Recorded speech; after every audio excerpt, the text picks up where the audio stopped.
your request, or any particular item he has on here?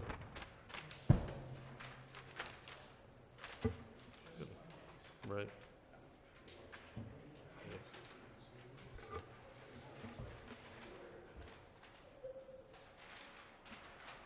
Are we all set there?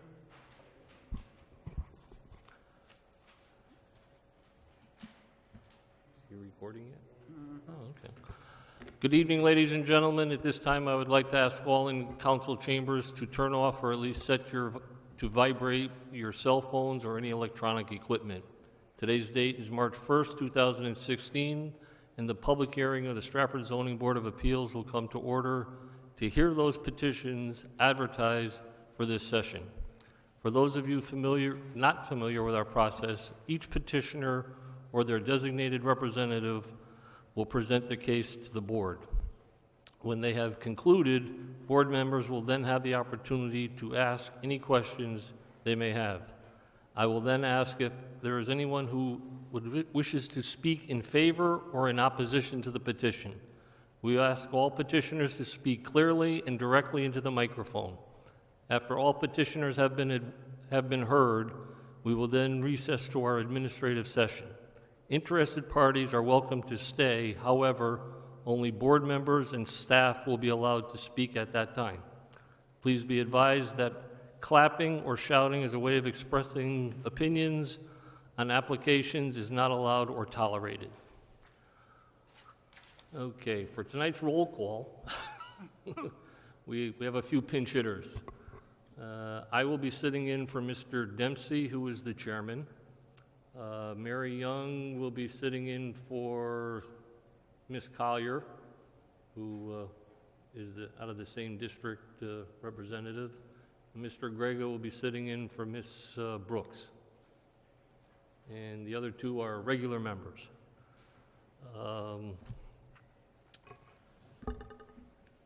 At this time, Mr. Grego, would you like to read petition number 1, please? Petition number 1, 1601 South Avenue. Petition of Gary Taylor to waive the maximum height of a fence from 4 feet to 6 feet on property located in an RM1 district. The hardship is an odd shape of lot next to I-95 and need privacy. Certificates of mailing. Thank you. Okay, what I'm petitioning for is Could you state your name and address for the record, please? Gary M. Taylor, 1601 South Avenue in Stratford. Right. This is a new construction I just recently moved into, and what I'm asking to do is on the left side of the house facing this way, I'm facing I-95 on Sparta Boulevard, which is a one-way street. And in the past, people look at that as probably a waste area and stuff. They're always throwing debris next to it. I'm always cleaning it and everything in the house I had before. So now that I have this new construction going up, what I'm looking to do is make it a larger fence to try to prevent them from using it as a dump area and to have a little privacy at the same time. So what I'm requesting is, what in my square footage in my present house can I construct a 6-foot fence?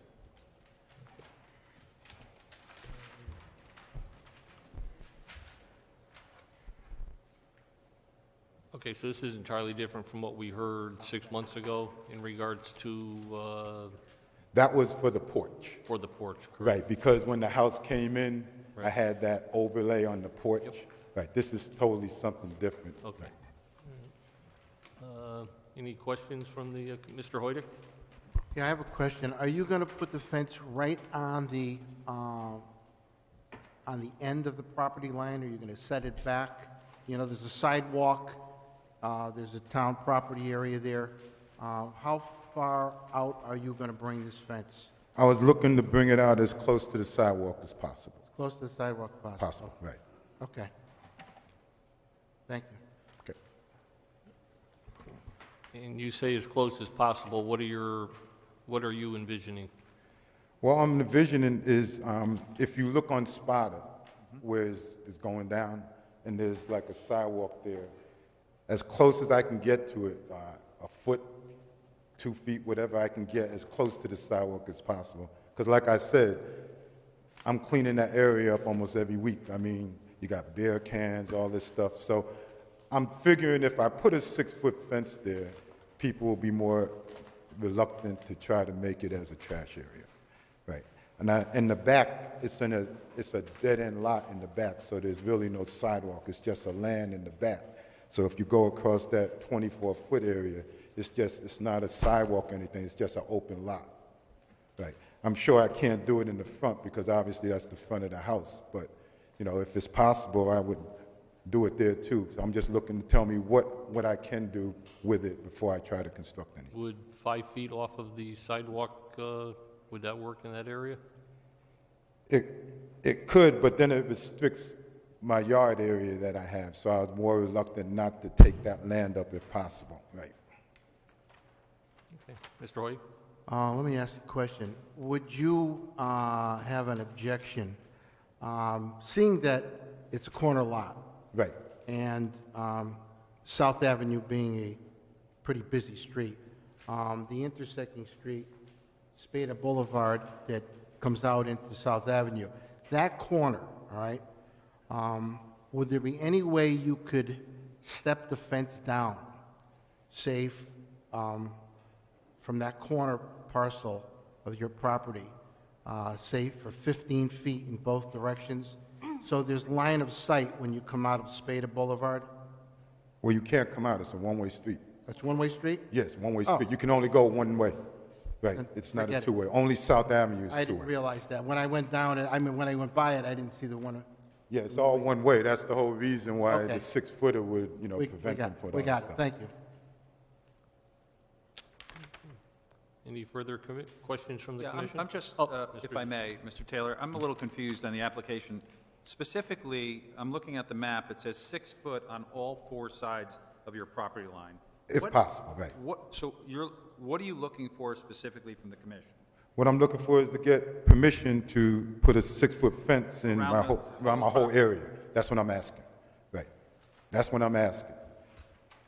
If that's possible, I want to do that. That's what I'm asking. And Ms. if Young, it's did you- denied, you can go with a 4 feet, it says here, correct?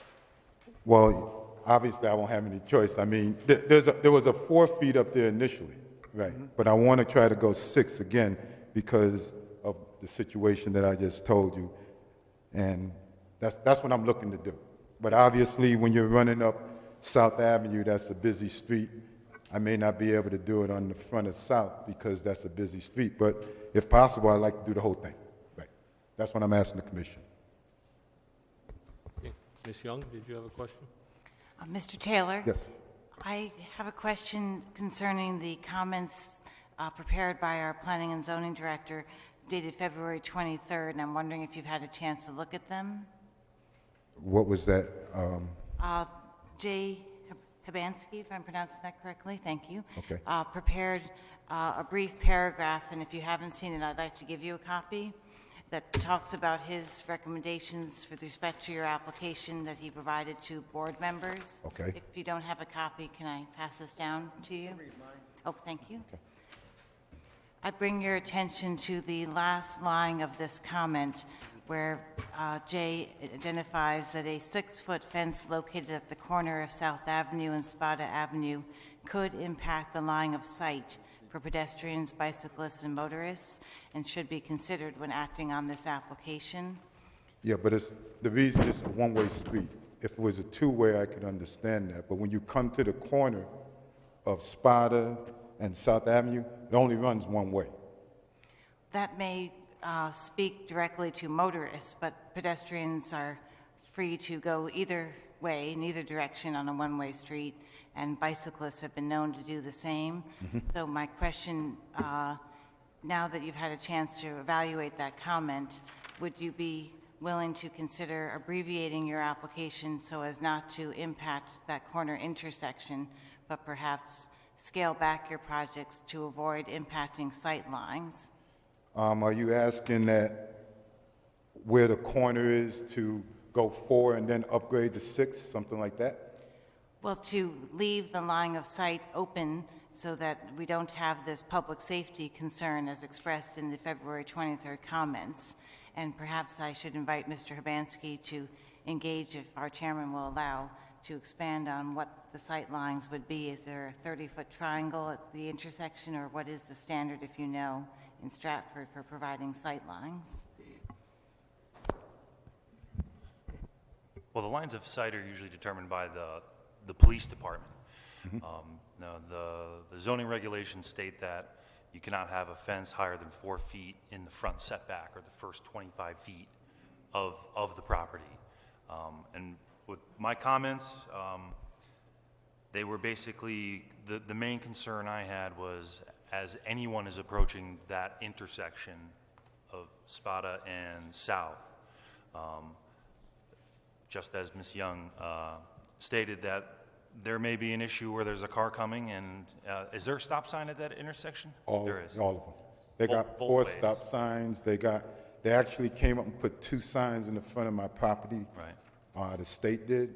That's like, I wasn't there at the time because I hadn't moved in. I only moved in last month because I was living in another location, sitting in the middle of my property outside. Right. And it's just unsightly as it is, right?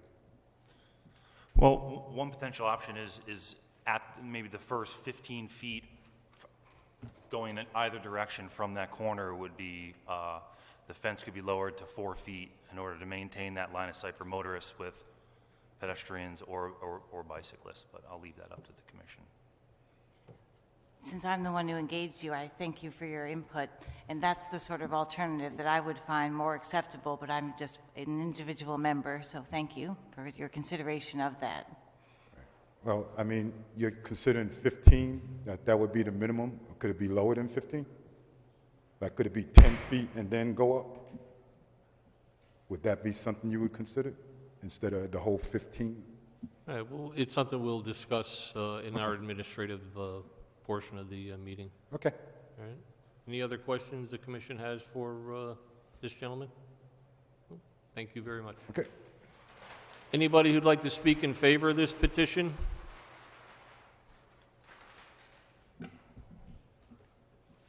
Barry Knott, 1656 Main Street, Stratford.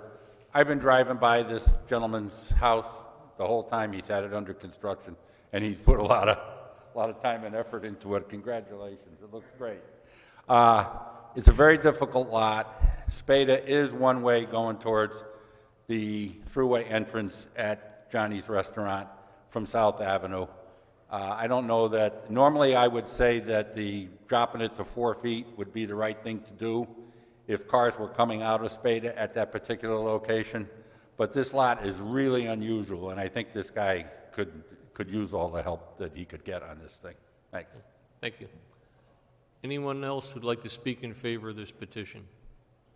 Anyone in opposition? Anyone in opposition? Seeing none, I'll entertain a motion to close by Mr. Hoydick, second by Mr. Grega. All those in favor say aye. Aye. Opposed? So moved. Petition number 2 and 3, Mr. Hoydick, if you could read them together, please. Read them together, sure.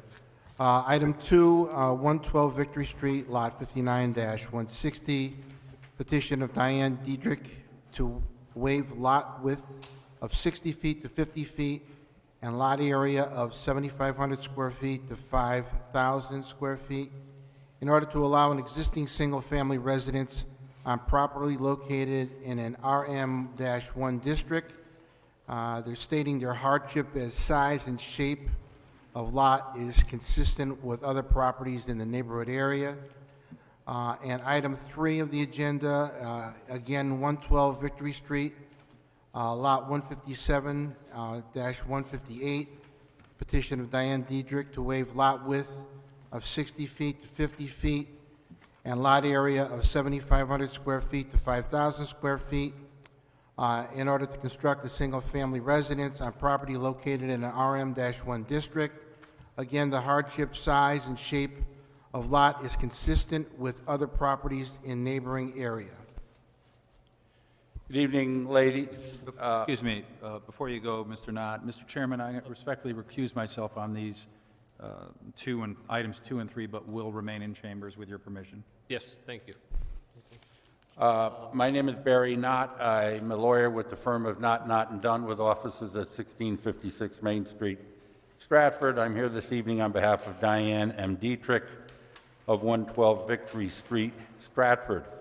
At this time, I'd like to submit the certificates of mailing and make reference to a folder of exhibits and photographs to which I will be making reference during the course of my presentation.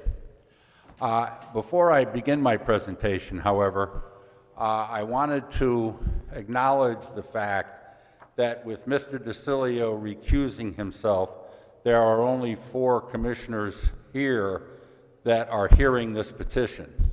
And as this is a request for a variance, I need 4 votes in order for these variance requests to be approved.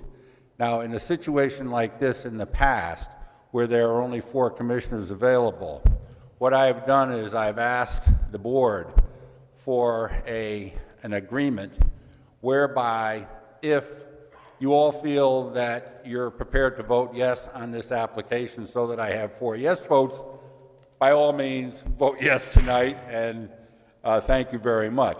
If, on the other hand, one of you or more of you feel uncomfortable with voting yes, rather than voting no and have the petition go down with 3 yes votes and 1 no vote, I would ask that you table the petition so that a 5th commissioner can listen to the tape before next month's meeting, and that way I would have the benefit of 5 board members voting on the application instead of just 4. May I have such an agreement to that effect tonight, Mr. Chairman? I think that's fair. In the past, we've done that. All right. Thank you very much. Thank you. In that case, I want to make reference to photos 1, 2, and 3 of my handout.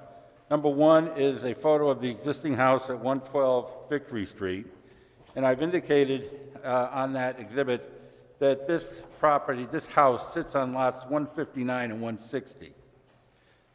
Exhibit 2 is a photo of the vacant lot upon which we propose to build a single-family house, and that is located on lots 157 and 158. Exhibit 3 is another photo of the vacant lot, and in that photo, you can see a pretty good depiction of the 2-car garage that is located behind, to the rear of that vacant lot. It kind of looks like that 2-car garage goes with the 2-family house to the left of it, that blue house, but it doesn't. It actually is on the vacant lot, and we're incorporating it into our site plan. So the site plan, by the way, is Exhibit 4. And you can see that there are 2 50 by 100-foot lots.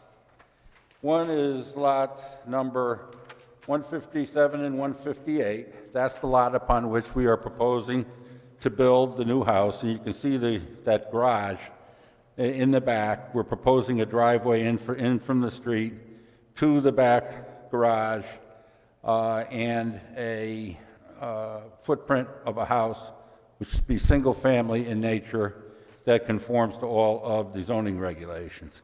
And the existing house is located on lots 159 and 160, and that lot, as I said, has an existing house on it. Now, both of those lots are 50 feet wide and 5,000 square feet. Therefore, we're asking for variances of lot width from 60 feet to 50 feet, and lot area from 7,500 square feet to 5,000 square feet for each lot.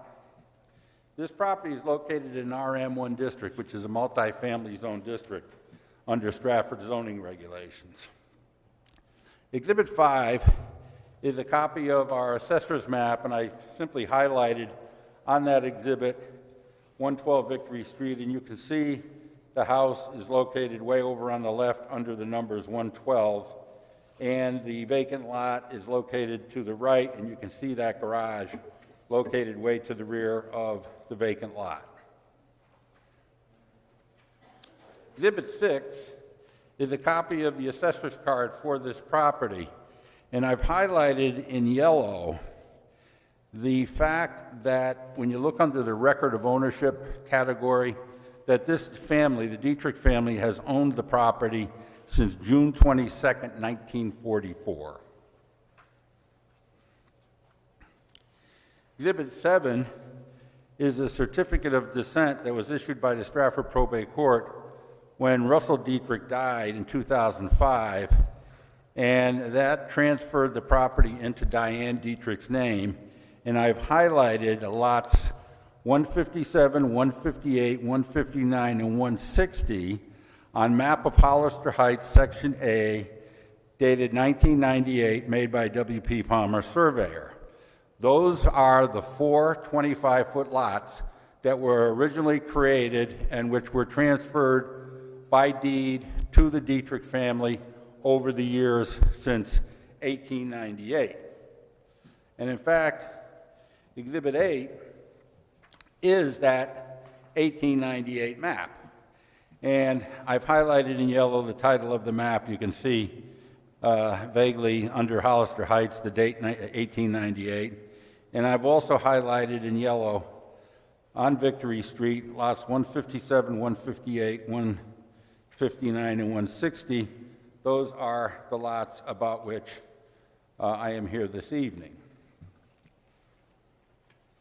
Now, Exhibit 9 is the sewer map from when sewers were installed on the street approximately 100 years ago. And you can see I've highlighted in yellow the 2 Dietrich names. And you will notice that the town engineering department determined that 2 sewer hookups were going to be available for that lot because they're reflecting each of those lots as 50-foot lots.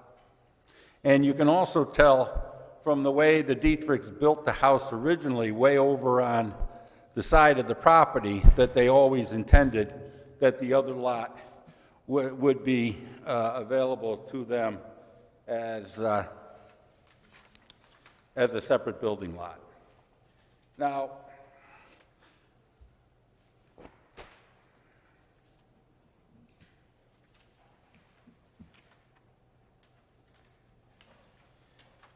in your file, you'll see Jay Habansky's administrative comments, wherein he says roughly 50% of the parcels on this block are conforming in regards to the development standards required by the town of Stratford. The site plan submitted does not show a proposed driveway for the existing house on lots 159 and 160 and would need to be shown for approval. If approved, sufficient screening from abutting parcels should be considered as a condition of approval given the proposed proximity to existing structures. Now, if you look at Exhibit 10, what we did is we took the site plan that you looked at earlier, and I had my engineer draw in a proposed driveway for the existing house. It's that kind of gray dotted area as you face the house from the street to the left. And I've also had him indicate buffer plantings around the perimeter of that property in order to conform to Jay's comments.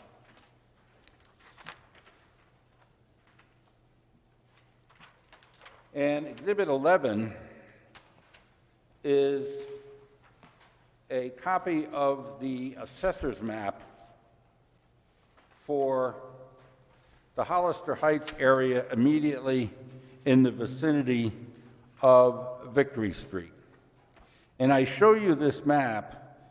I've highlighted the Dietrich property in pink, and all of the other undersized lots in this area are highlighted in yellow. Every one of those lots is undersized either by lot width or lot area or both. And as you can see from this exhibit, most of the lots in the Hollister Heights section of Stratford are undersized one way or the other. Now, I want to discuss hardship, and I point that out to you simply to affirm my claim that what we are proposing here is not inconsistent with the neighborhood. Now, by way of hardship, I want to discuss the historic criteria in Stratford, which the Board of Zoning Appeals has used over the years in determining whether a so-called undersized lot, most of them have been 50 by 100 lots, because that's the way the town was drawn back in the day. The hardship here is the size and shape of the property and the fact that no additional property is available to make the lots conforming, and that the majority of the lots in this area have historically been developed in similar fashion on similar-sized lots. Now, in Stratford, where an applicant has been able to show one or more distinct conditions relating to the subject premises exists, a variance authorizing construction of a single-family house on an undersized lot has been granted by the Board of Zoning Appeals, historically. Those distinct conditions are either, 1, a separate deed for each lot during the period of the applicant's ownership, 2, a separate tax bill during the period of the applicant's ownership, or 3, the availability of sewers for each parcel. In this case, 2 out of the 3 criteria have been met by this applicant. Each separate 25-foot lot is referenced independently on the Certificate of Devise, which is Exhibit 7, and municipal sewers are available for both lots, which is Exhibit 9. Finally, a ranch-style house with off-street parking using the existing driveway and 2-car garage will be built on lots 157 and 158. Exhibit 12 is a architectural rendering of a typical type house that will be built on this property. Such construction is a permitted use in the underlying RM1 zone. It's consistent with the town plan of development and conforms to neighborhood houses. No residential neighbor will be adversely affected by this application because the parcel to the rear of both of these properties is owned by C&H Associates Limited Partnership of 161 Washington Avenue, Bridgeport, and is used for residence apartments. Furthermore, this property is zoned RM1, which, as you know, is a multifamily zone.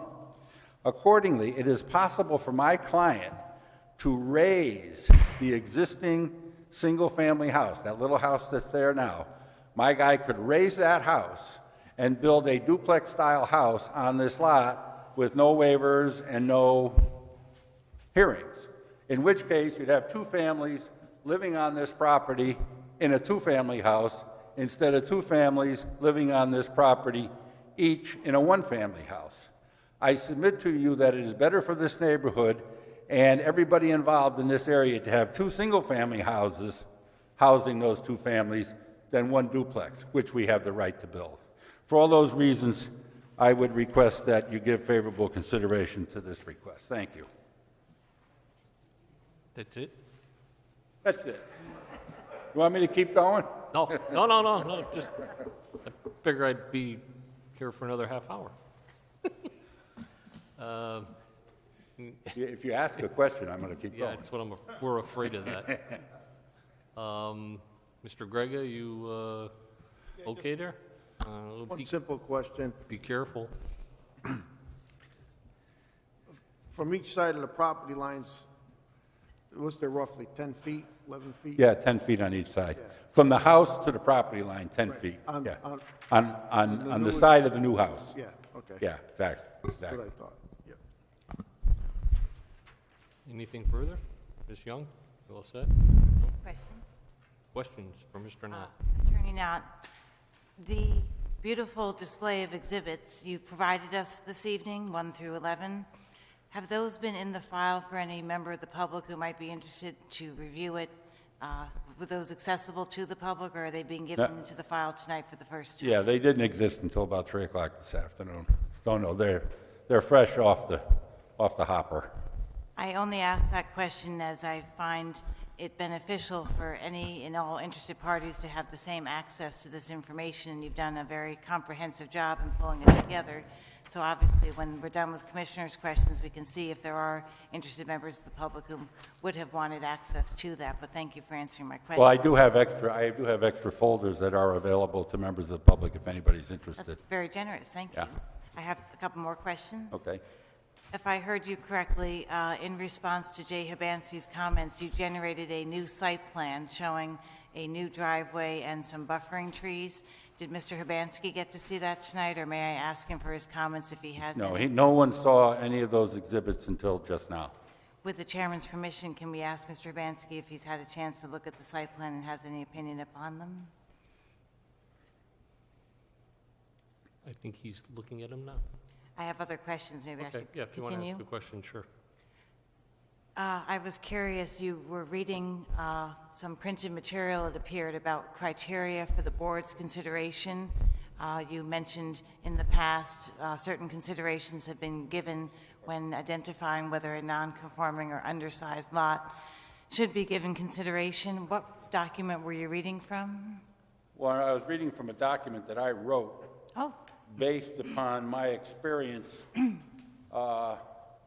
seeking and obtaining approval for 50 by 100 lots over the last 40 years in Stratford before this board. Historically, they've been approved when you had one or more of those three components that I mentioned: separate deed, separate taxes, separate sewer hookup. I thank you for letting me know where that source data came from. It sounds like you have a lot of experience in this territory. Yeah, more than I wished I had, to be honest with you. As an attorney, would you agree that precedent is not a term you hear often used with zoning board of appeals matters? That would you share my opinion that we look at things on a case-by-case basis and precedent is not supposed to dictate our future action? Absolutely. I do agree with that. And could you clarify for me your last statement where you indicate, in your opinion, better to have one duplex than two single-family homes, or maybe I got that reversed? No, that's right. No. So you did get it backwards. Right, this is a 100 by 100 lot. In a RM1 zone, you need 7,500 square feet to build a duplex house. So the lot's big enough to build a duplex. My client could knock down this existing one-family bungalow house at 112 Victory Street and build a duplex-style house on the combined lot. So you would have a duplex housing two families on this property, as opposed to two single-family houses housing two families on this property. And I submit to you that it is more attractive for a neighborhood to have single-family houses on a street than multifamily houses on a street. And the approval of this application will result in two single-family houses rather than one duplex-style house.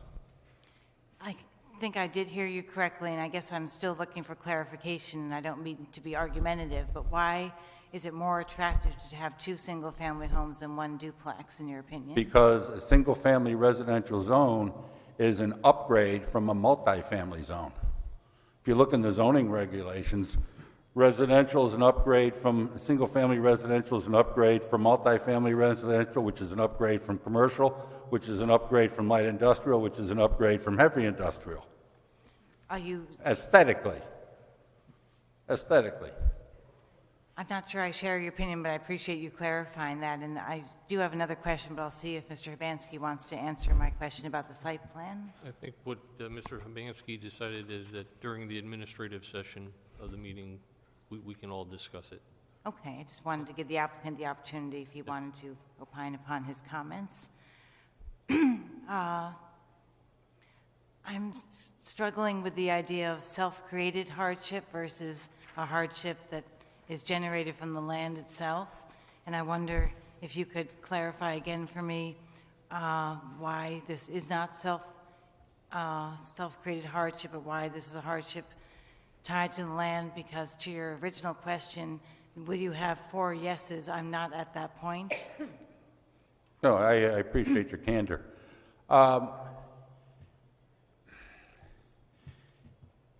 There's a line of cases that talk about an upgrade of a use as being an appropriate reason to grant a variance.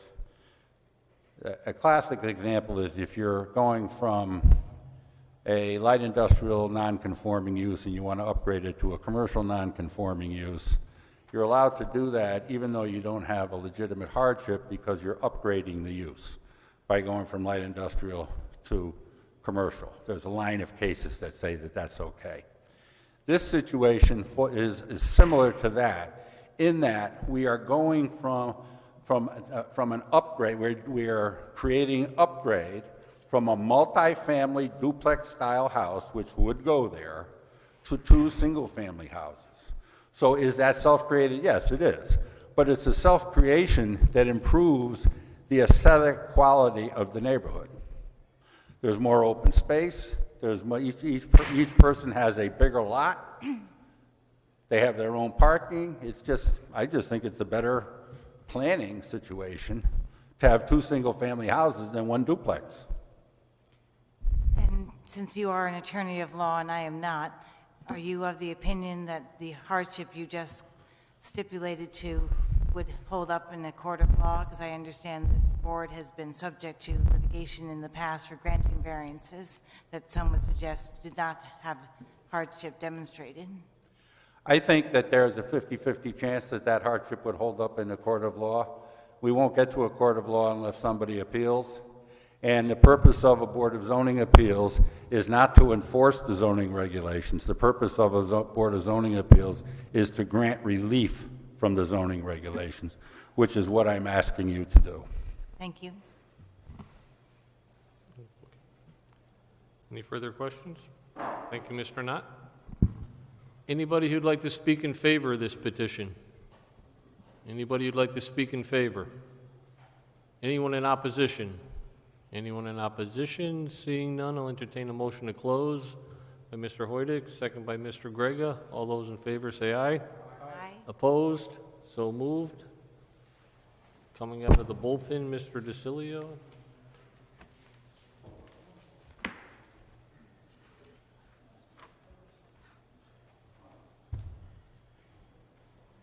Mr. DeCilio, if you could read item number 4, please. Item number 4, 10 Hancock Street, petition of Gary Salcy to waive the maximum height of a fence from 6 feet to 8 feet on property located in an MA district. Hardship, vandalism of the property and building. Petitioner, step forward, please. If you can give your name and address for the record and certificates of mailing to Mr. Grega. Thank you. Thank you. Mark Swansinger, 36 Great Quarter Road, Sandy Hook, Connecticut. I'm sorry, could you repeat your name again? Mark Swansiger, How do you spell that? S-W-A-N-S-I-G-E-R.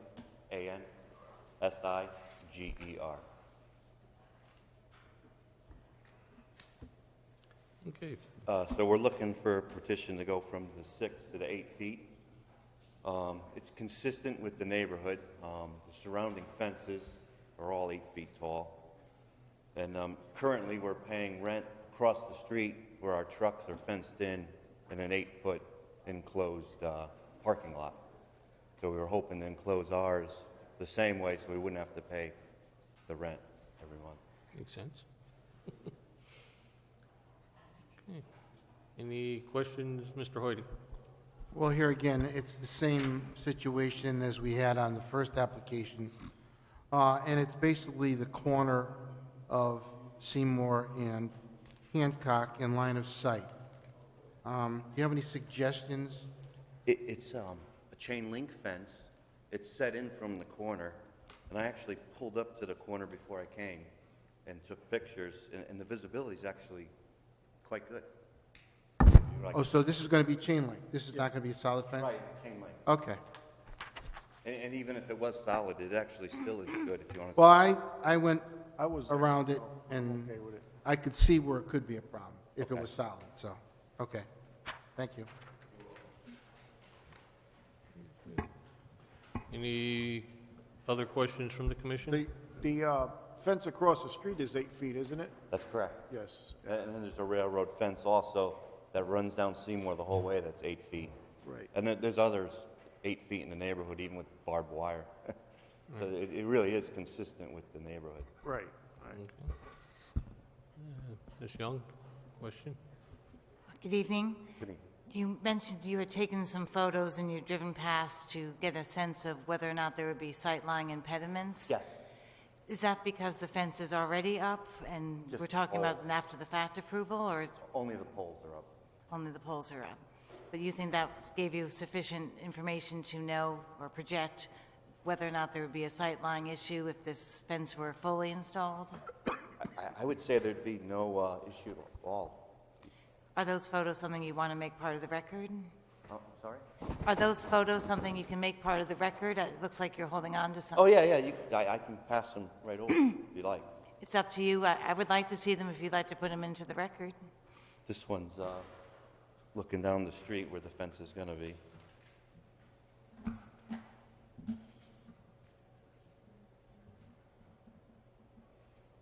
That was my only question. Thank That you. was it? Thank you.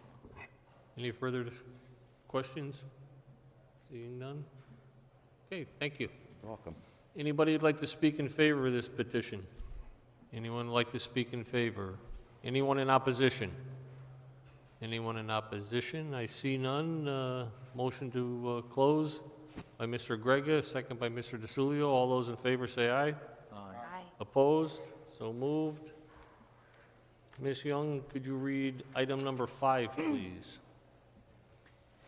Item number 5, case number 7365, Main Street, petition of ABC Sign Corporation, St. Vincent Health Check Clinic, to waive the maximum size of a freestanding sign on property located in LBB District. Hardship, storefront is not easily visible from Main Street. Sign is critical to the clinic. Okay, is the petitioner present, please?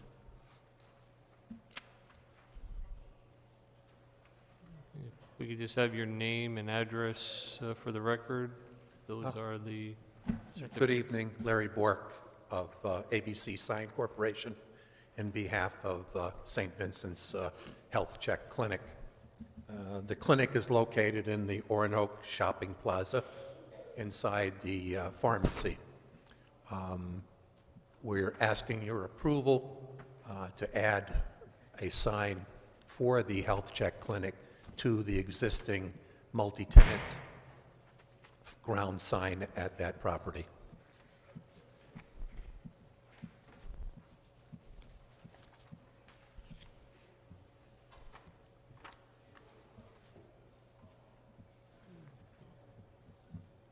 Do we have any questions for this gentleman at the time? Mr. DeSulio? Yeah, actually, I do have a question. So I just counted, there's 20 signs currently on this, I assume, oversized sign. How many, do you know how many units are actually up there in Oronoque Plaza? 22. Oh, so there's 22 units, and 20 of them are currently represented, Yes, sir. and you would be the 21st. Correct. Thank you. And it just in behalf of the Health Check Clinic, I think it's important for you to take into consideration that it is a clinic. We're not asking for an extra sign for a donut shop or someplace that sells cigarettes or something like that.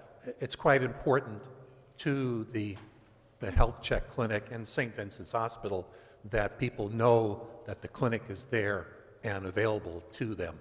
And that's why that they think it's quite important that they have a presence there, their sign on that multi-tenant pylon. This sign would be on the Main Street side? Yes. When I went by there was like one laying down. Excuse me? When I went by there the other day, there was like a huge, probably a bunch of signs on some kind of frame laying down. Unfortunately, last Friday, that sign was knocked down with a storm. Oh, well, would your sign be in the same place, like replacing that one? It's not our sign. ABC Sign Corporation didn't make the sign, and I'm assuming that the landlord there is going to get whatever company put that sign up to repair it and put it back in place, and then we would add a box to the bottom of the sign as shown in the drawing. Oh, okay.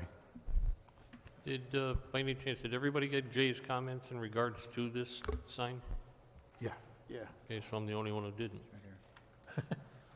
I just have a quick question, if I could. Mr. Hoyt? When I went by this, it was daytime. Is this externally lit at night? Yes. It is? Yes, sir. From both sides, I would assume, right? Yes, sir. Okay, thank you. You're welcome. Ms. Young, you have a question? This visual that we received in our, received in our packets shows, I guess, a Photoshop rendition of where the sign would be located if approved. Correct. I was just curious why that sign wasn't placed below the wellness spa sign for consistency, 3 in a row. It won't fit there because of the foundation. That's a good answer. Thank you very much. That's my only question. Okay. Any further questions? Thank you very much. Anybody who'd like to speak in favor of this petition? Anyone in favor? Anyone in opposition?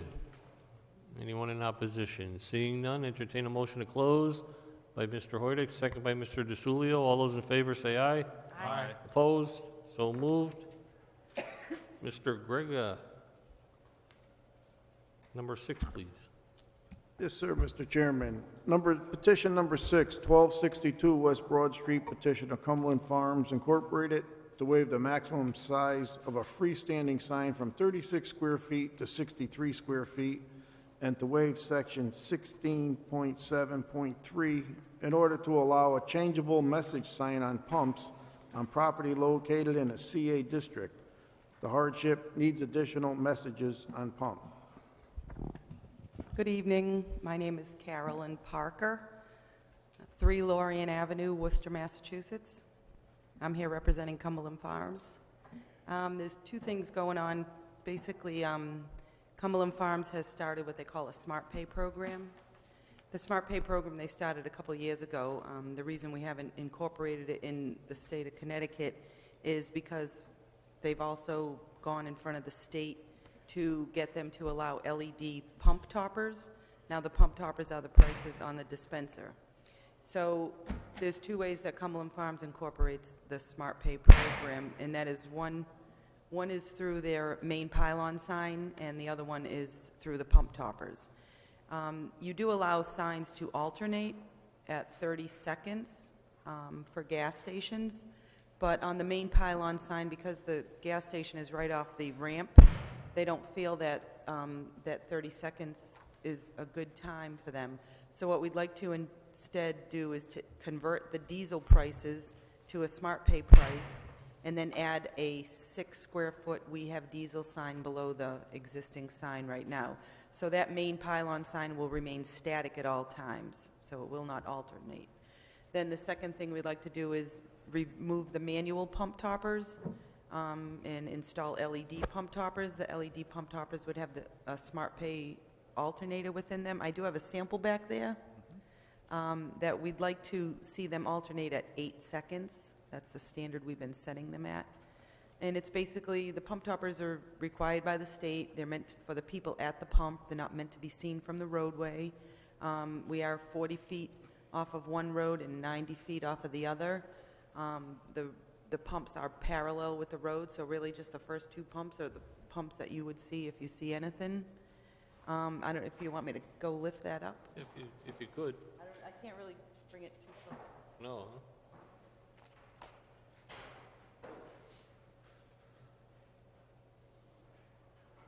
Huh?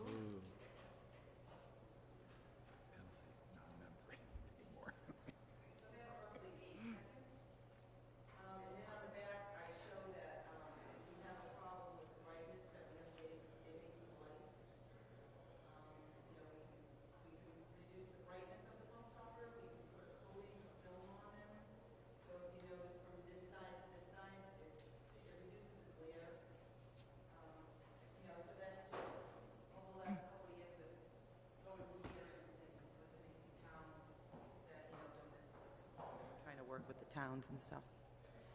So we're asking for, the current sign is 57 square feet, even though 36 is allowed in the bylaw. So we're looking to increase it by 6 square feet, maintain static, and then to have these pump toppers. We don't consider them flashing. We consider them alternating, but everybody's opinion of flashing is like a burst like this, so the intensity of the lights will remain the same. You do mention that in your bylaws. So that's... Would these only display prices, or would they display coffee and cigarettes? No, that's strictly for the prices. Just It'll pricing. never have a guy running by with a cup of coffee or anything like that. It's not meant to be an electronic message board that you would see like on a main pylon sign for CVS or something. Could you explain what Smart Pay is? Is it a discount Oh, for I people that apologize. have a card or something? Yes, Smart Pay is, I should have said that, right?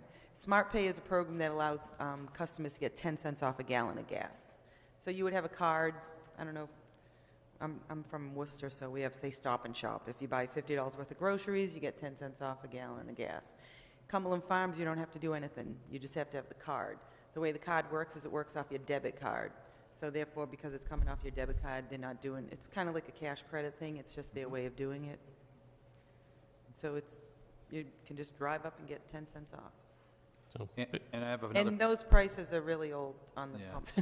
Obviously. I hope so.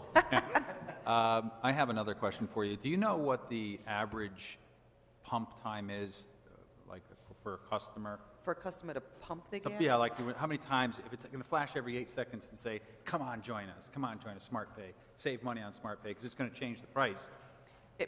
Like I say, that's set at 8 seconds. Right. So if, like when I pump gas, I mean, do you have a statistic on how, are you there for an average of a minute and a half, or you're there an average of 4 minutes? I'm just trying to figure out how Well, many... I mean, now you got the clip thing, so I mean, some people probably walk away and sit in their car. I mean, I don't know if anybody... Okay. You know what I mean? So when you first do it, that's when you're going to notice it. You know what I mean? You're going to say, why did that change? I want to know what happened, and go inside, and then you can sign up. Okay.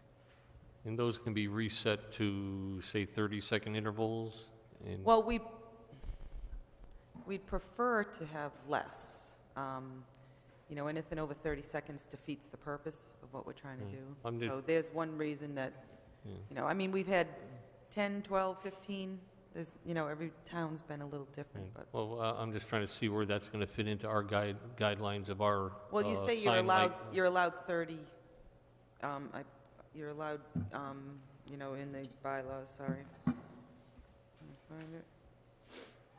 Electronic message signs excluding gasoline dealer price signs are, you know, so every other sign is prohibited to have electronic. But then I believe that the gentleman told me 30 seconds is what you allow them to be set at. So we're here asking to get it a little less than 30 seconds. Okay. And as I said, the main pylon sign will remain static. So that won't bother anybody with traffic and stuff. All right, so that's going to stay. Right. And if you want, you Whatever can it say, you know, have a 6 brightness with 2 coats of film, and that's what we put out there. So, you know, like I said, to just reduce the glare. Of course, it's under a canopy, so. How far off the,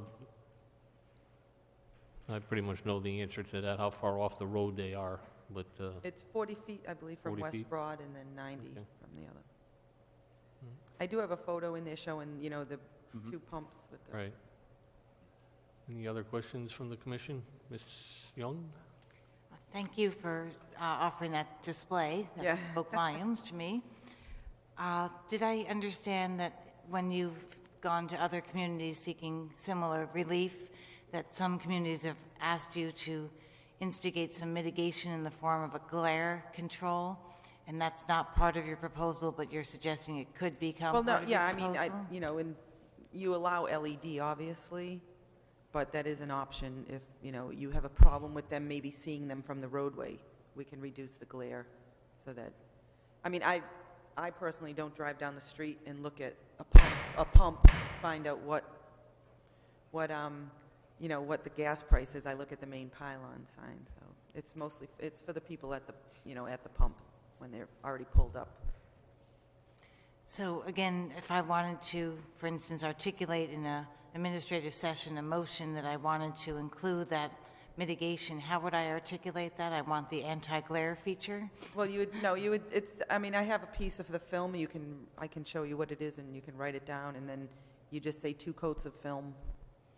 So I would suggest I want the additional film added to reduce glare. Yes.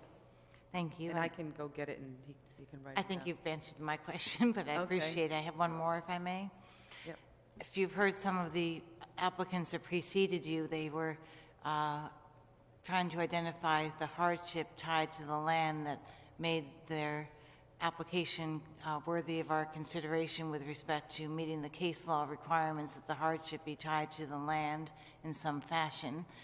And I'm wondering if you can clarify for me other than, meeting the business needs of Cumberland Farms, what is the unique hardship that makes this application worthy of the consideration of this board? Well, the hardship on the pylon sign is 36 square feet isn't really adequate to, have a gas station with their signage and the prices. And we do want to display the fact that we do have diesel at the property. Signs are hard for hardship. What does a sign have to do with your land? So, I think you understand my conundrum then. If you're unable to articulate a hardship, it's difficult for me to find one for you. okay. The hardship is the 36 square feet is not adequate. We want to include the two prices, and we want to have show that we have diesel on the property. Thank you. Any further discussion? For any further questions? No? Thank you. Thank you.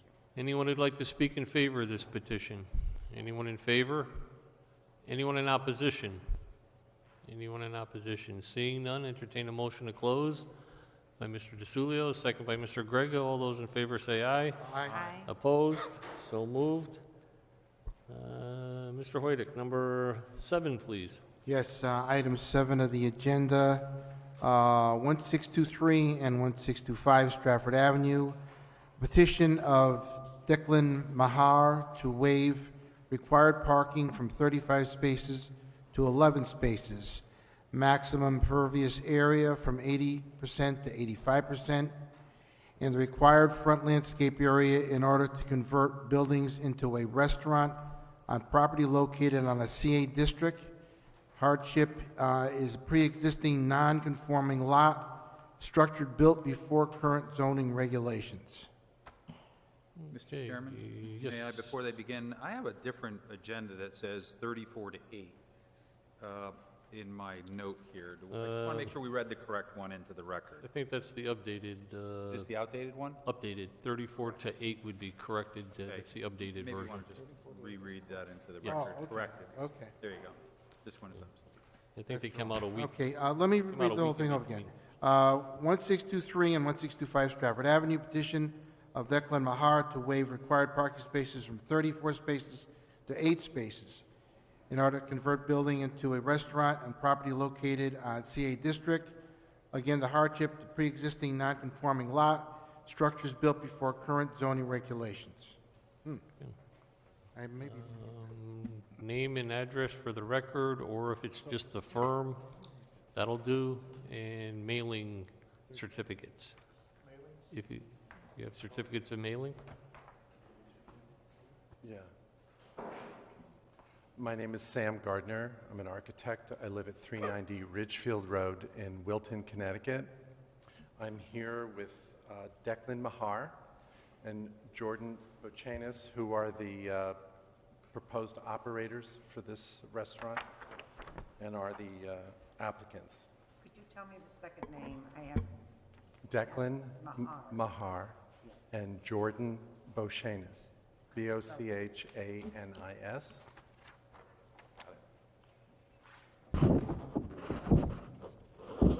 We have basically like a 3-part presentation.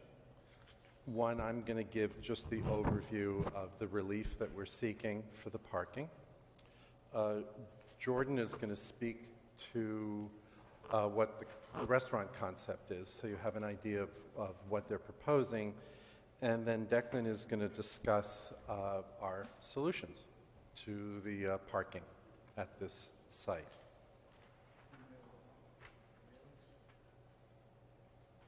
Okay. Can I proceed? I have 2 letters here, but I don't have any, Do you have the return receipts from the letters that were sent out?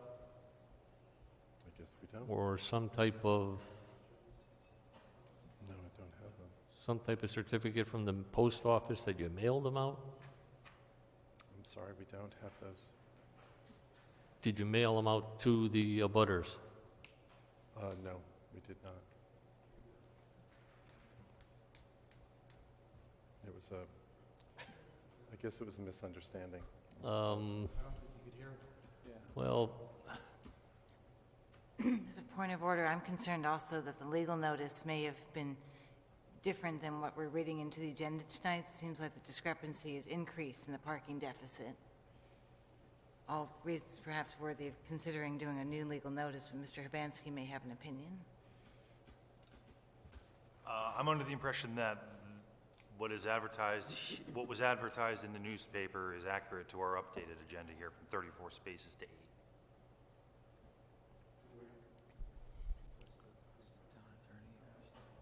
And we also have letters of support from the building directly to our right and the building directly to our left. I understand that, but I'm deeply concerned about the neighbors behind you, behind that property, that they were notified. I would like to have, and I would have had to have believed if, and I know some of them personally, that they would have at least came to support what you're doing or speak against, add some type of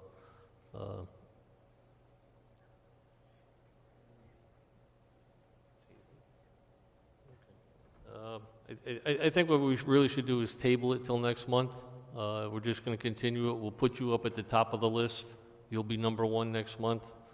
I really hate to do that to you because I know you guys really want to get going, and I hate to hold up any project when it's time sensitive.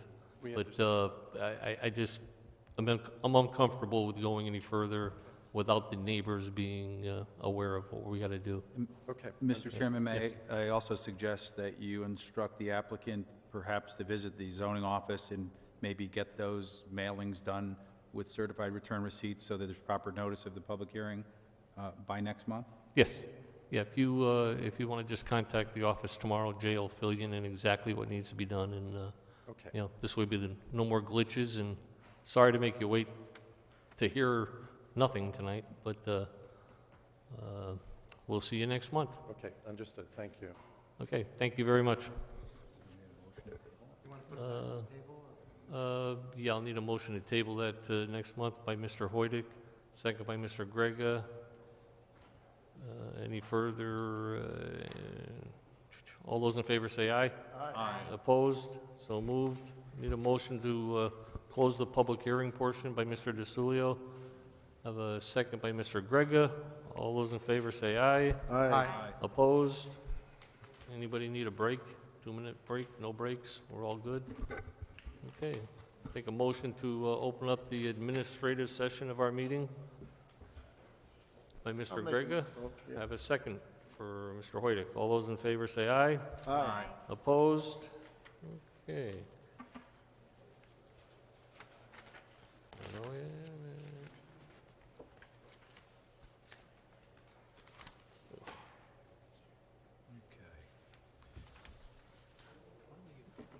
Okay, item number 1. Anybody have any, Mr. I'll Hoydick? take it off the table. Okay, Mr. Hoydick would like to take item number 1, 1601 South Avenue off the table. Do I have a second?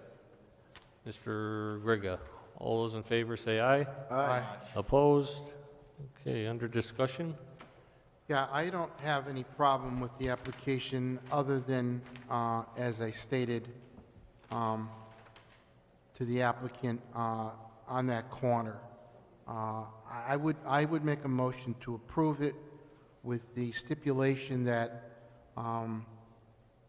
at that corner point from South Avenue and along that other street, that the Spada Boulevard? that the fence be stepped down from the 6-foot height to a 4-foot height from 15 feet on both streets. Okay. I'd like to second that motion.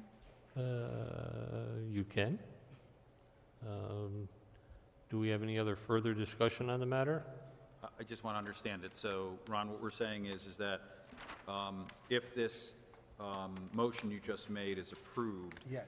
the entire perimeter can have a 6-foot fence with the exception of the frontage Yes. on South Street, 15 feet back along Spada, Yes, and, south. but 15 here and 15, here? yep. Then it can go to 6 feet? And then it can go to 6. That's my, You know, as a real estate broker, I'll just chime in with trying to visualize this. with a 6-foot fence around the entire property, it's going to look like a garrison, okay, or even 4 foot for that matter. But I was thinking along the lines of what a lot of people do to create yard spaces. They basically don't bring the fence all the way to the corner, and they return it to like the corner of the house, if you've seen that done.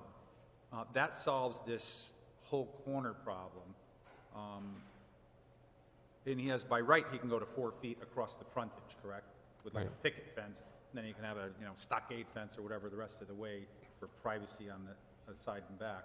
Do we have the ability to stipulate construction, or is it just simply height? Well, we can, Do you see where I'm going with this? I'm just trying to make sure it doesn't... well, that was going to be my Whole question, corner. is, did anybody during the question period ask him what type of fence he was going to have up there? Is it going to be stockade? Is it going to be page link? I mean, I would be much more comfortable if he's just looking to keep garbage out of his yard, and not so much as a security or a privacy thing, then, a page fence would be acceptable, and that would eliminate a lot of the issue of the sightline problem. I assumed that it was a solid fence because he was concerned with the appearance of 95 and that slope, and it's really not a contoured landscaped area across the street from. And also in terms of changing the setting the fence back, when I asked him the question if it was on the perimeter of his property, he made a comment that he wanted not to lose any property square footage. So the only reason that I figured a step-down fence, if he wants to keep it on that property line, a step-down fence would maintain the size of his yard, yet still give us line of sight. That's the reason that I'm proposing that. Now, would you all the way out to the property line? Yeah, well, that's along what the he, sidewalk? that's what he asked for, yeah. All right. You Well, know? he was asking for as much as possible. Yeah, as much. He basically, from what he said, when I asked him, he said he'd like it all the way along the, Okay, so what you're thinking of is granting him right up to the sidewalk right. and property line? But just step it down. With the step down? Yeah, that, Yeah, I don't really think sightlines are a real issue in that property, because, I mean, I go by it 'cause- 10 times a day. Yeah, no one's coming out of Spada, well, they shouldn't be Right. coming out of Spada Boulevard. No, but they come down the highway and go straight Right. across or left or well, just right. like Mary said, though, I mean, you do have pedestrian traffic, you have people, kids riding bikes. I mean, it could become an issue, okay? Right. That's the only reason That's why I'm thinking that, a page fence would be, Yeah, Lot but more- I don't know yeah, if lot we more could acceptable. stipulate a page fence. I don't have a scale ruler, Mr. Chairman, but it looks to me, if I can guess, that it's about 10 feet from the edge of pavement to the property corner.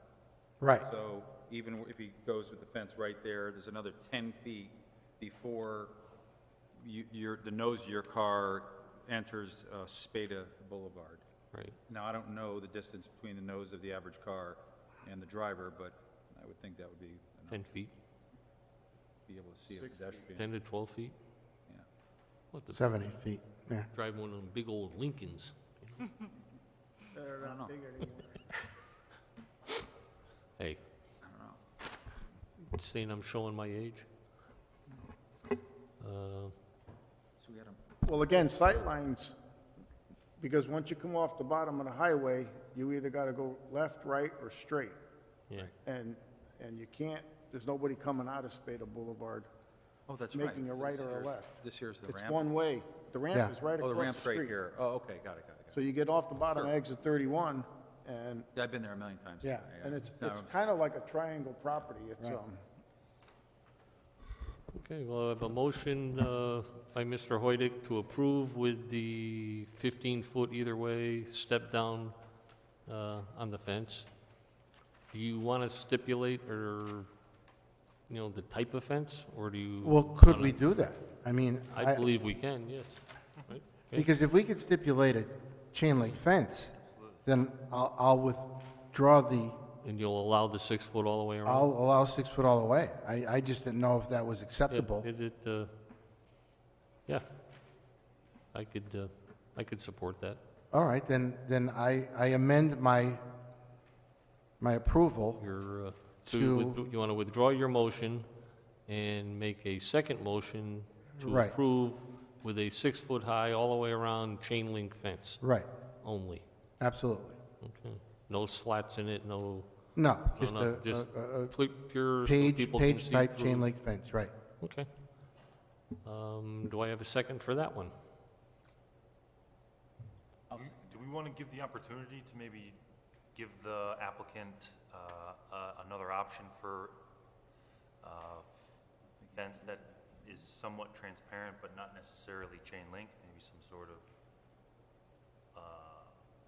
ornamental aluminum fence or something other than chain link, or is chain link? Right, I see. Just to give them some flexibility. The in terms type of fence you're speaking of, is it you can see through it? Yep, it's just up in the rails are almost, they're parallel. Right. Or they run vertically. Like There's railings on a stairwell. 6 to 8 inch gap in between, and the actual spindles, if you will, are only about a ½ inch thick. So it's almost like a wrought iron fence that goes down. It looks, With different material. exactly, it looks like wrought iron is aluminum. Aesthetically, it's Well, nice. Well, as long as it's something that you can see. I'll make it flexible enough that Yeah. if there's a viable fence that, you know, How about we word it so that it's a fence that you can actually see through?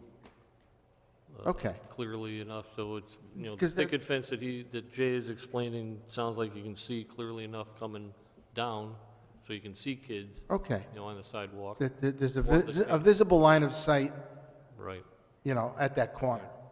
Unless he wants a stockade fence for privacy, and then he will have to go to a A step-down fence. So we can give him a dual approval here? The applicant's still here. No, He I can wish he clarify. was. I've been looking for him. He's not here. Is that good? Yeah, I would be more I think we have in the past, we've given him an option, if he chooses that he does want that. Okay. Not so much this guy, but Okay. in the past, I know we did it up off Freeman Avenue for a sightline issue. If they wanted a stockade fence, then they had to go 20 feet back. Okay, well, then, I don't know how we want to word it, but, we'll give them the option of either a see-through fence or a solid stockade fence that has to be stepped down 15 feet. 15 either feet way. back on Both each side of the corner. Okay. To 4 feet. You're making that. Yeah, you're down to 4 feet, correct. Not the 4 feet. Okay. All right. Yes, Ms. Young? Can I request that whenever any of the members make a motion, that it be accompanied by citing what the hardship is, so that their minutes can capture both the decision that's being rendered and the reason why? Well, that'll be included in the final motion, yes. Thank you so much. Okay. Okay, so we have a motion.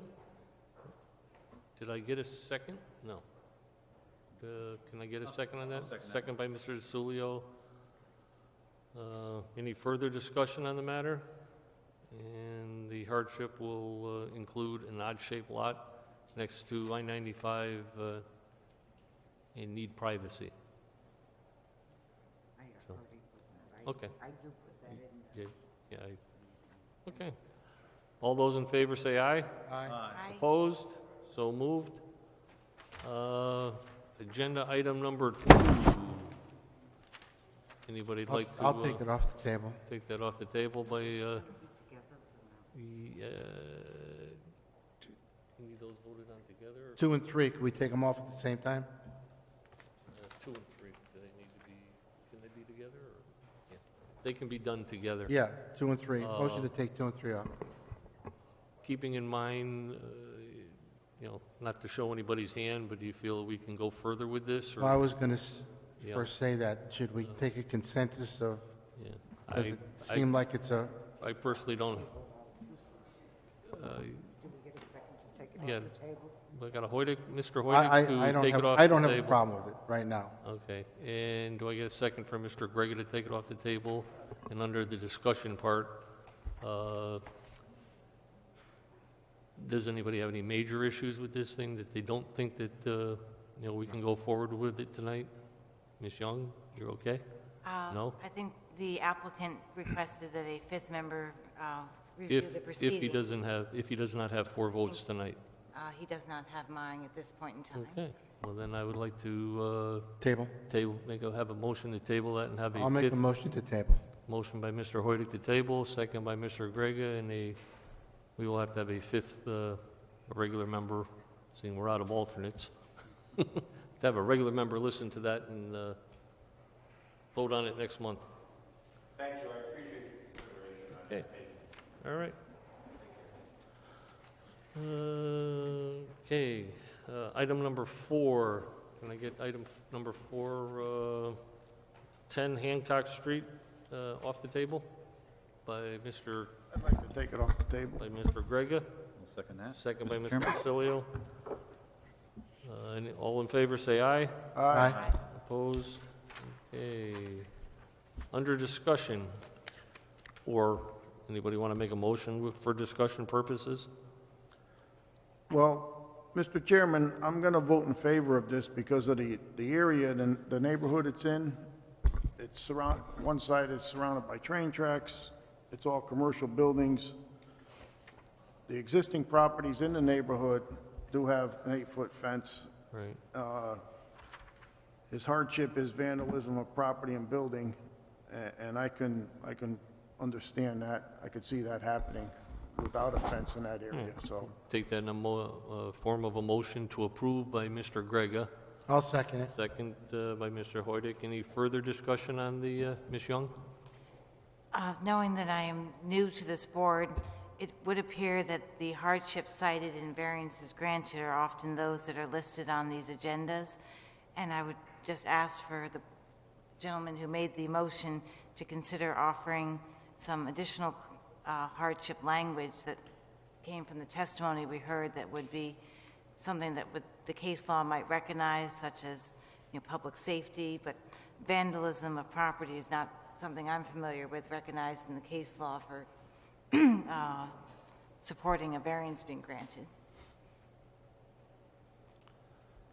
Well, I don't know if I agree with her on if vandalism's not part of a hardship, because if you own a lot of equipment and it's parked out there, they steal equipment off your trucks or in your building, whatever you're securing, whatever they're doing is, Well, I understand exactly what you're saying and what the, petitioner the has said. applicants want, yeah. I used to experience the same thing when I had mine on Stratford Avenue.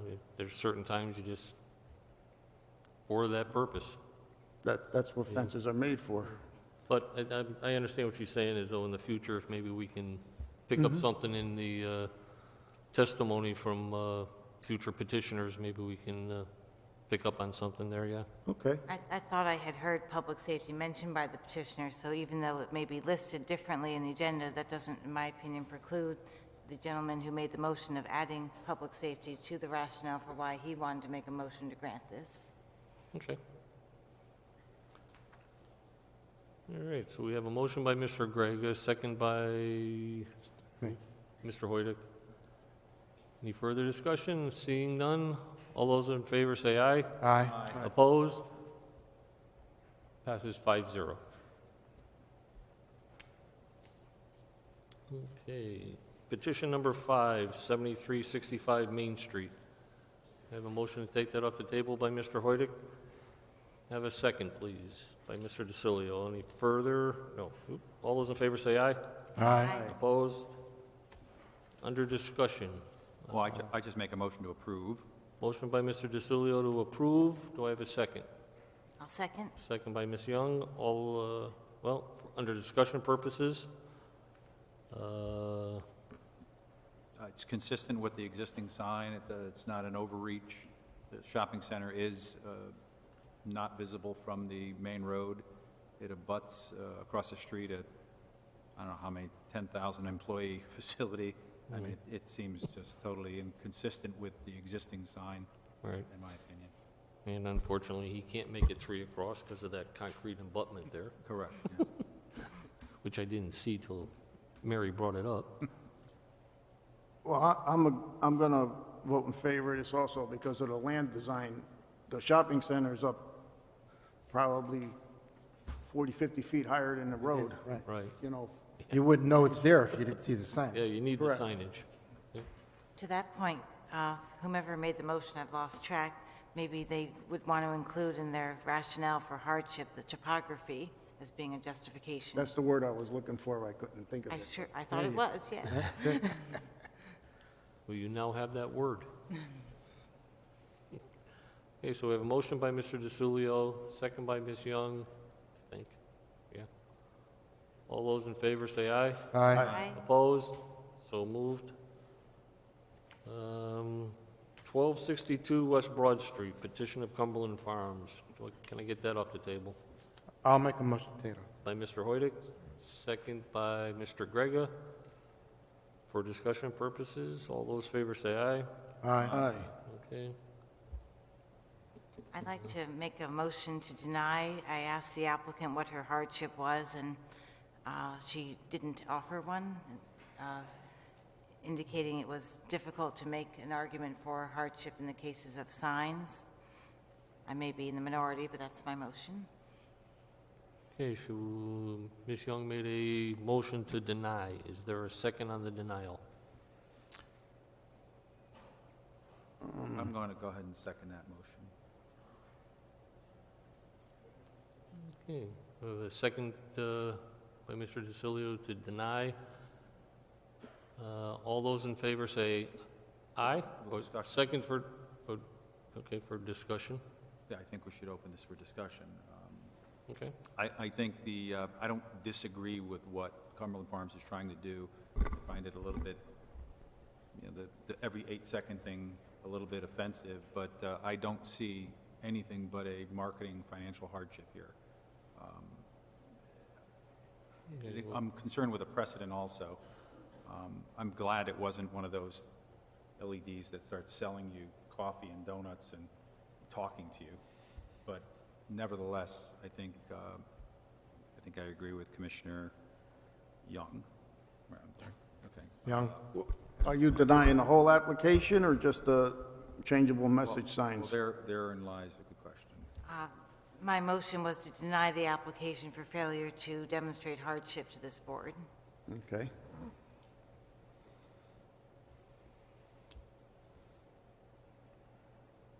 Well, it's got a highway on one side and a busy intersection on the other, and it is lit all the time. I don't really necessarily have a problem with the signage or anything, but I do agree with Mrs. Young, the hardship needs to be explained, but. I kind of agree with Mr. Grega. And this hardship issue, being that we're a Board of Appeals, and I think it was stated by one of the attorneys that we're here to, that's why we're here, okay? It's an appeal to an existing regulation, okay? And you may not be able to fit a hardship into everything that we come across, but there's a necessity for the applicant that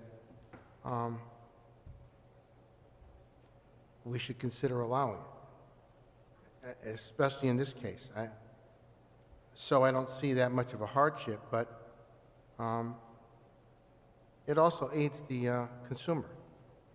All right? So I don't have a problem with it either.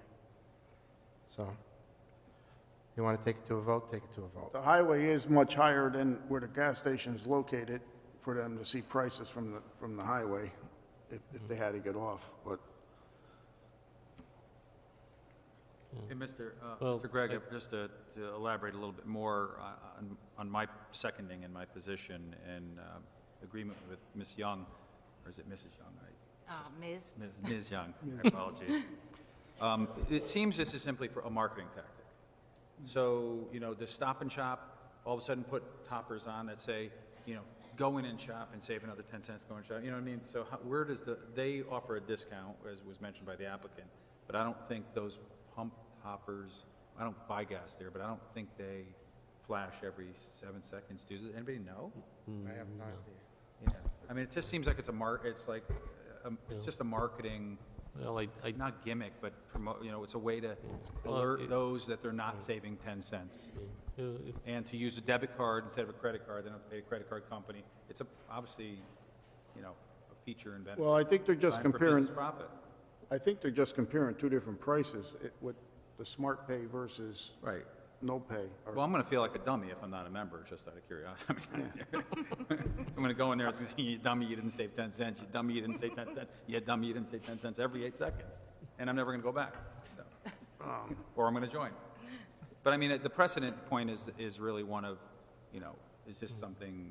I'm thinking, though, downing the brightness of those signs that are up on top of the thing, I think would help the consumers from the roadway, seeing what the prices are also up on the top thing. But to the And point- unfortunately, the state law says that they have to have the Correct. signs on the top. So, no. Well, it's a well-lit canopy in there, so I don't know if brightness would be a problem, because it's brighter under that canopy than it is in here, And, but I don't know about the hardship.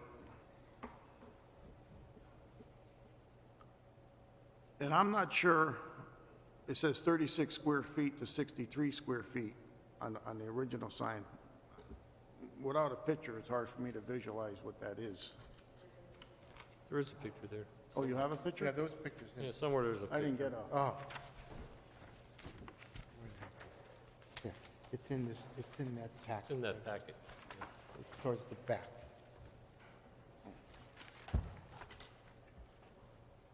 Find that, Tom? I got it.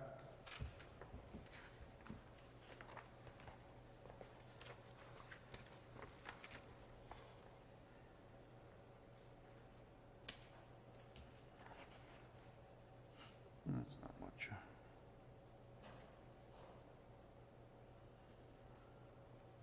Well, the square footage for the bigger sign is in character with the neighborhood, I would think. It's not overly big.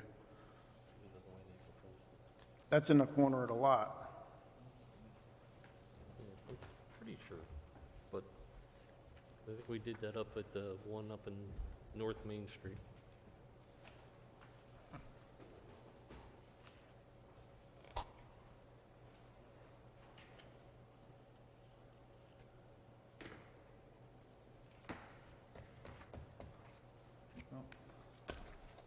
Okay.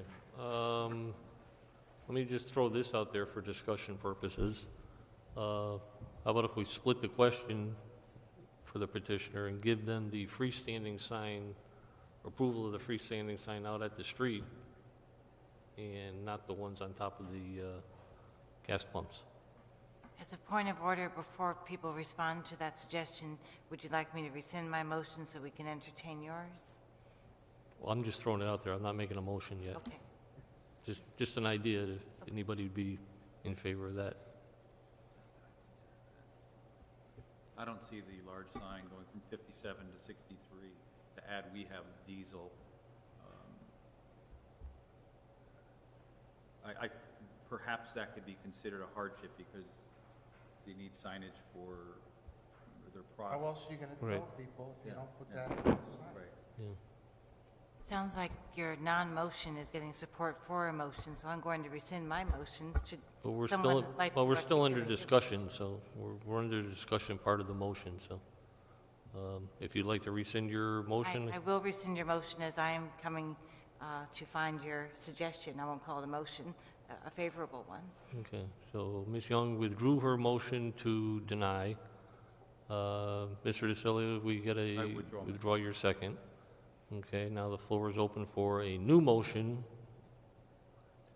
I will make that motion, Mr. Chairman. I'm going to make a motion that we approve the freestanding 57 square foot sign to be increased in nonconformity to 63 square feet, to add total of 6 square feet to allow the representation of diesel fuel for sale, and within the same motion, not approve or deny the removal of... That'll have to be a separate motion. I'm sorry? That'll have to be a separate separate motion? motion. Okay, So well, you're making a motion to approve. Okay, so you're making a motion to approve the freestanding sign, Only. correct? And the purpose of the hardship would be to allow, Well, probably the same purpose of the hardship for the previous sign application, in that to, I mean, I don't know what. make it easier Being for the them board, I to mean, they get wanna their, promote the promote their product that they product, have. yes. Okay. Public safety, perhaps, visibility? Public safety, so the diesel trucks don't stop short and realize that there's diesel there. So, Okay. thank you. I believe he can make a motion to approve in part and deny in part, but I'll let you educate us both. We're gonna, okay. So you're gonna do them all May I in one? continue with my motion then, Mr. Sure. Chairman? Go right ahead. So approve 57 square feet to 63 square feet on the freestanding sign, which is an partial approval, and to deny the the 6 LED pump toppers with changeable screens in 8-second intervals. I'd like to second that motion. Okay, I have a motion by Mr. DeCilio, second by Ms. Young. Any further discussion on the matter? Nope. Seeing none, all those in favor say aye. Aye. Opposed? So moved. Okay. And the next one was tabled.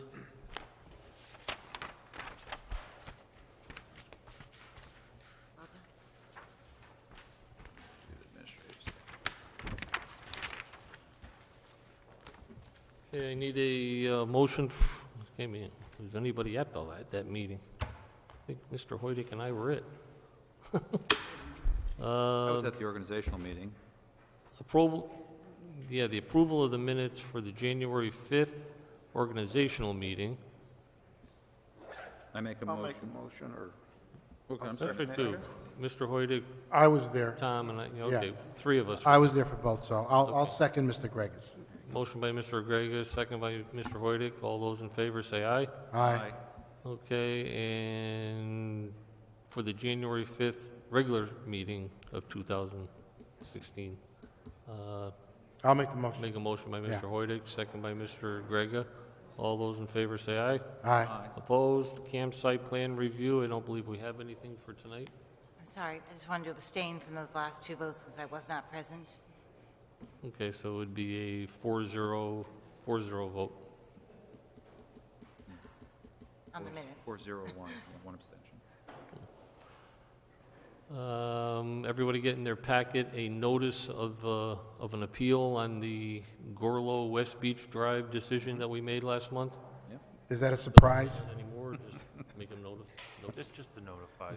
Yeah, Is that a surprise that was going to happen? No. I don't think it's a surprise with, either side would have gone with that one. Yeah. Members' concerns or comments? Anything from the Just peanut that gallery we're- over there? Nothing, I love it. Yes, Miss Young? Just that we're kept, up to date on what happens, for the proceedings of the... Yeah, I'm sure Mr. Florek will definitely keep us abreast of everything. He's the best. I just wanted to offer my gratitude to Jay for choosing to join Team Stratford. You'll be a wonderful asset to the department and to us, and thank you. Thanks for having me. Good to be here. I'd wait a couple months before I say thank you. With all that being said, I need a motion to adjourn by Mr. DeCilio, second by Mr. Hoydick. All those in favor say aye.